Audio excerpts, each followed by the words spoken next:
I thought I saw the problem, and I don't know if I've changed this. I could very well could have, but I think I know what the problem is. So, and this is, like I said, I changed this in the middle. AK, I think I had them as structural and decorative. So I think their list of trades was two things. Um, Hallmark, what is Hallmark? Hallmark is one trade, and then I think I changed maybe Chesapeake in the middle of this too. Where are those guys?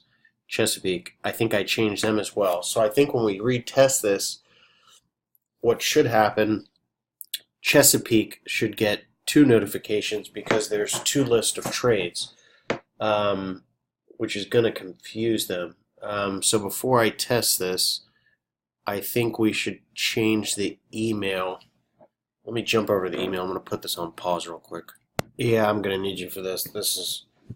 I don't know how to do this, tying into the parent groups and all this other stuff. I'm not sure how APIs connect back to project pages yet. So I think that what we should do is, this is a reminder for your bid due, for the project name, and then throw something in here where it's for division X.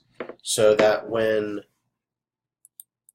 when Chesapeake gets this reminder, they know it's for structural metal, and then the double email is for decorative metal. I think we should definitely do that first, and then I'll retest it. Thanks a lot.